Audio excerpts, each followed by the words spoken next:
As a combat veteran, I fucking loathe Memorial Day. It used to be the disgusting corporatization. I hate that my dead friends are paraded around to sell mattresses for some reason or lifted trucks. And I couldn't stand when people would text me from the barbecue they were at being like, hey, happy Memorial Day, buddy. You deserve it. No, I don't. I'm working very hard to not be dead. And those friends that are dead, that list keeps growing every year. Even though those wars that we fought in together are over because they keep killing themselves. 22 a day. 22 veterans take their lives every day in America because they were not welcomed when they got home from the horrifying experiences that they were asked to go to. America couldn't even be asked to figure out the difference between Iraq and Afghanistan.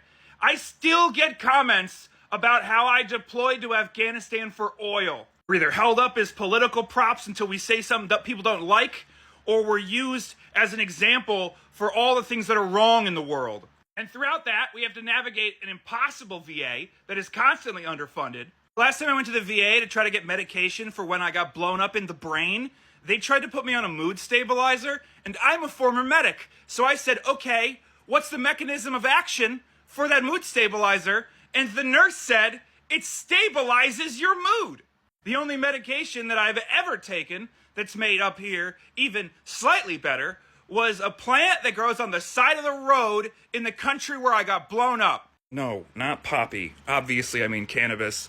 Thank God they're finally rescheduling it. And the ones that survive all that they get through the system and decide not to kill themselves, well, they die of cancers from those fucking burn pits. Because, big shock, burning medical waste and human feces and all the garbage that we could accumulate was really bad for everybody's lungs. Oh my God, who could have seen that coming other than every medical professional and anyone with a working nose? One of my friends died of heart disease. That's new. So, I guess I have that to look forward to. Like, I don't expect Americans to listen to Afghanistan and Iraq veterans because why would they? But I did expect them to listen to the World War II vets who kept warning us about the horrific thing that they had to go do. Now that most of them are dead too, it's like we forgot every single thing they talked about, even though most of our popular culture has been pulling from World War II since we did it. Are we really so stupid as a species that we need to have living representatives who have been through terrible things to tell us, hey, let's not do that again? Are we really doomed to make the same mistakes every 80 years? Thanks so much, America. Thanks for convincing a child that the only way to be a good citizen was to fly halfway around the world and get blown up. And then when they got home, you were too uncomfy to unpack that.